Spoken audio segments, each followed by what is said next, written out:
по професорката и младите предприемачи, сега одиме на ред со министерот за животна средина и просторно планирање, Муамет Хоџа е веќе во студиото. Ти благодарам што ја прифати мојата покана. Благодарам за битната тема, една од најбитните во нашето општество. Да, ви благодарам за поканата, чест ми е да видам ваши гости на вашата телевизија. Имаме нова зима веќе која што полека ја испраќаме, меѓутоа остануваат наталожени старите проблеми. Вие сте неколку месеци, два и пол месеци сте на министерското место каде што треба да ни овозможите или да контролирате да дишеме добар воздух, не е оној загаден кој што го имаме или се почесто го употребуваме терминот отровен воздух. Што прави министерството за да го спречи тој проблем?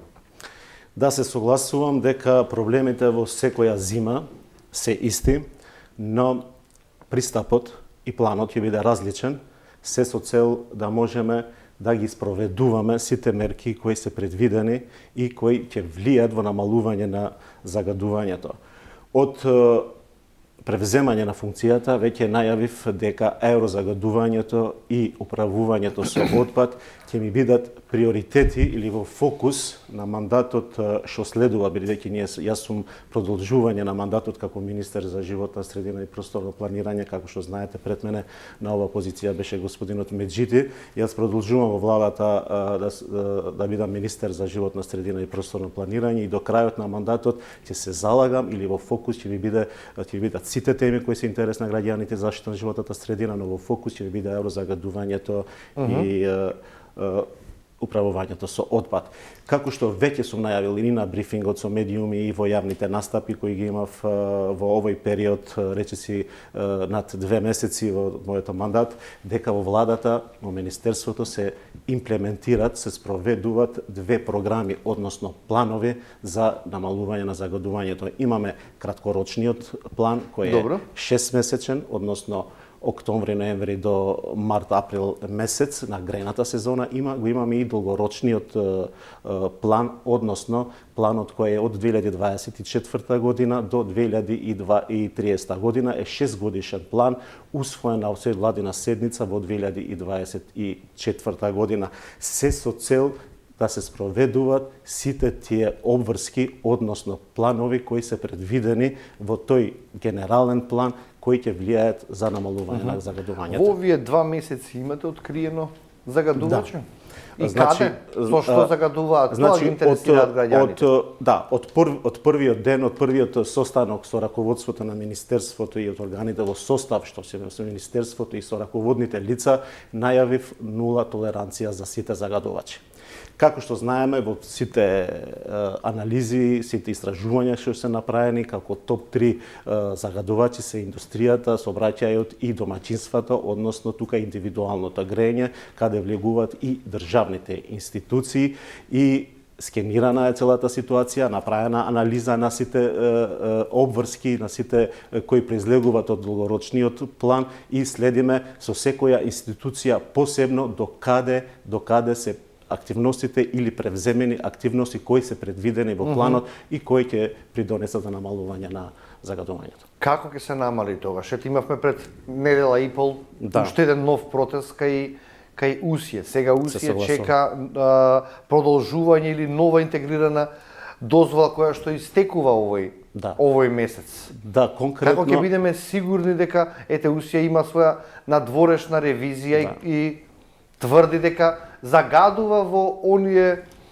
капацитети колку што е дозволено, така во нормалата. Како можеме да бидеме сигурни дека тоа е вистина? За индустријските капацитети се еден од 3 топ загадувачи во нашата држава. Тука влегува и УСИЕ и сите други индустријски капацитети што поседуваат интегрирана дозвола. Но јас најавив и веќе го реализирам состаноци со индустријата, но истовремено реализирам состаноци и со невладиниот сектор, бидејќи граѓанскиот невладиниот сектор треба да во овој правец да ги гледаме као партнери, а не спротивно од тоа да бидеме спротивставени страни. Што сакам да кажам? Дека законите од нашата држава важат за сите. вклучувајќи и УСЈЕ и сите други индустријски капацитети кои поседуваат интегрирана лиценца. Да, така е, до крајот на месецот УСЈЕ треба да му се обновува лиценцава, значи треба да зема друга, треба да почне постапката од овој месец, што ќе трае до декември 2026 година, Добро. каде треба да се обновува лиценцата за овој индустријски капацитет. Јас веќе најавив и на првиот брифинг дека во текот на постапката ќе организирам и една јавна расправа, каде ќе дискутираме, ќе расправаме со невладиниот сектор, за сите заинтересирани страни, за постапката за доделување на лиценцата, односно Што ќе значи тоа? Што се обврските на компанијата? Значи, тоа ќе значи дека транспарентно јавноста ќе биде информирана за сите постапки кои следуваат за обновување, односно добивање, кога ќе се обнови дозволата на УСЈЕ, што значи да кои се обврските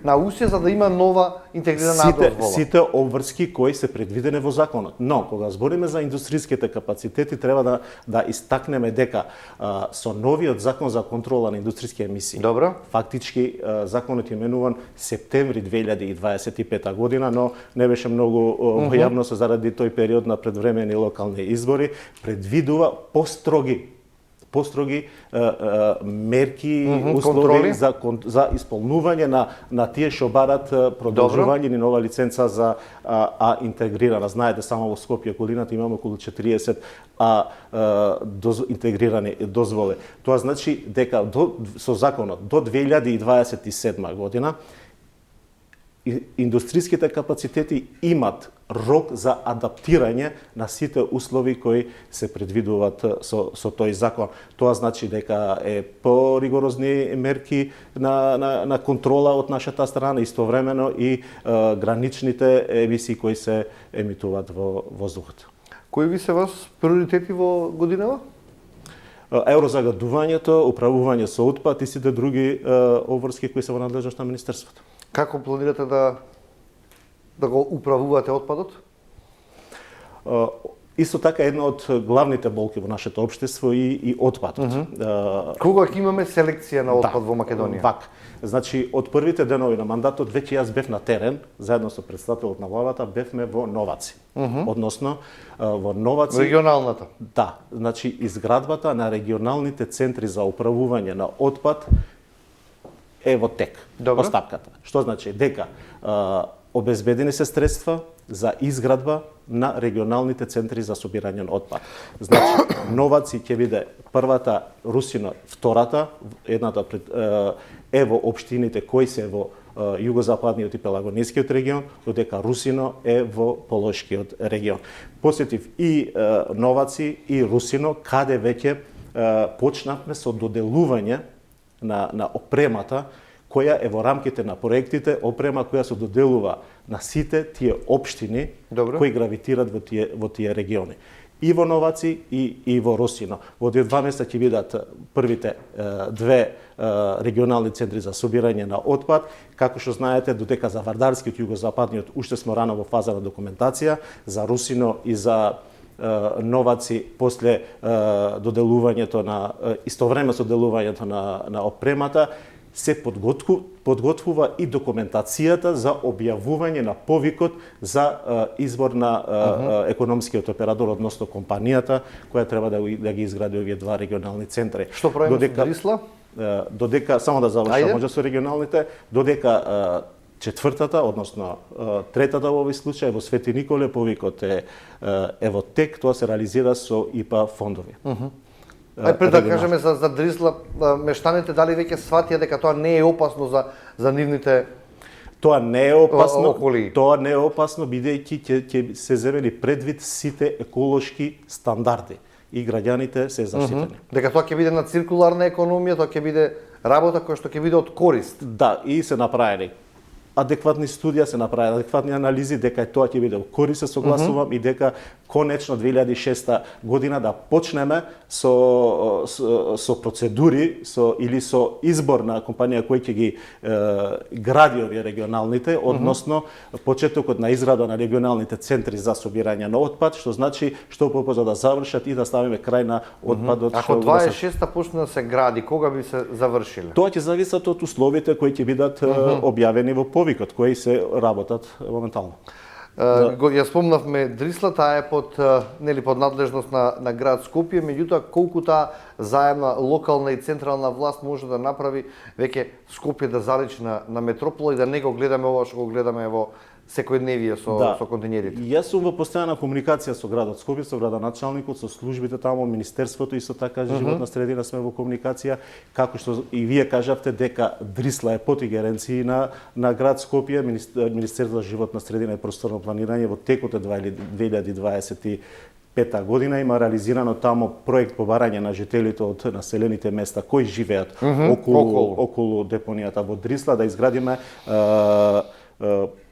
ограда која ќе ги заштити населените места од депонијата, бидејќи дел од депонијата веќе се префрлат од оваа страна.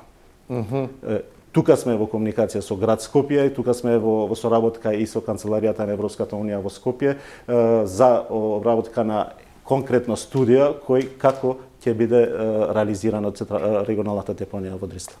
Добро, комуникацијата со локалната власт оди до таа мера што може да се даде да се приватен инвеститор, да се даде на целосна пренамена или целосна реконструкција на... Значи сме во постојана комуникација, уште немаме конкретен заклучок за што би можел и да го соопштам, но соработката со локалните единици, значи единица локална самоуправа во целата територија на нашата држава, овие првите 2 месеца може да кажам дека е добра и сум во постојана комуникација со сите, веќе почнувам и на терен да идам да ги посетам. Треба законски измени за рециклирање на ѓубрето?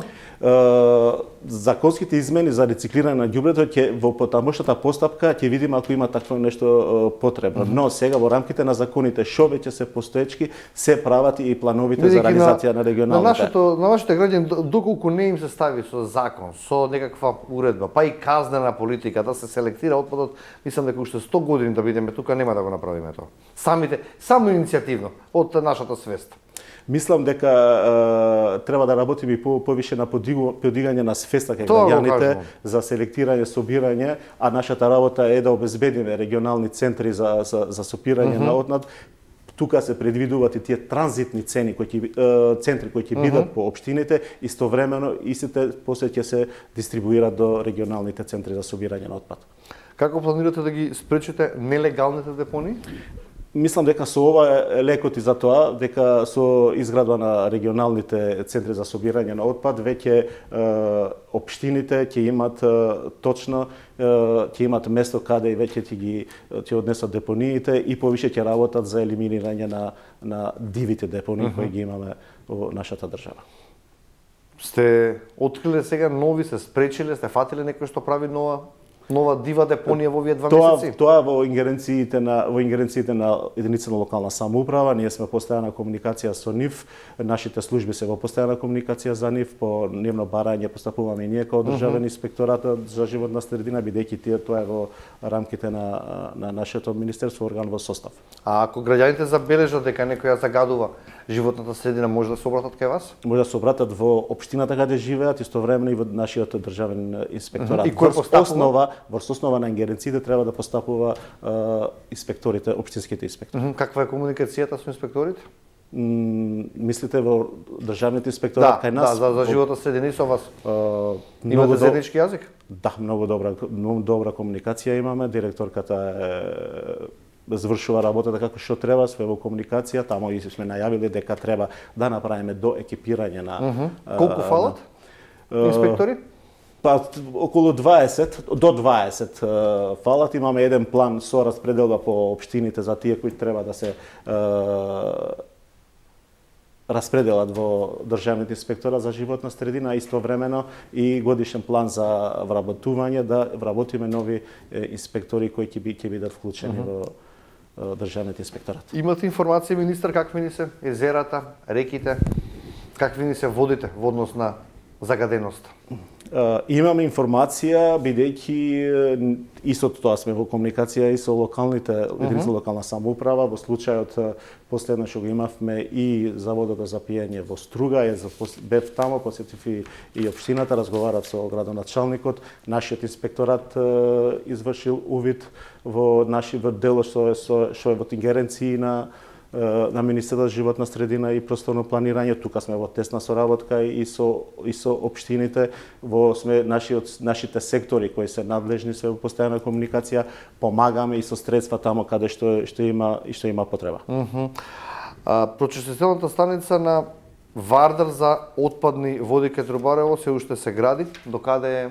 Да, според информациите што ги имам, тоа се гради, значи знаете, од соработка Министерство град Скопје, реализација иде преку град Скопје, работите идат според предвидената динамика, околу 25% од работните активности се завршени и ќе продолжат понатаму и се надеваме дека нема да имаме проблем во иднина. Отприлика кога?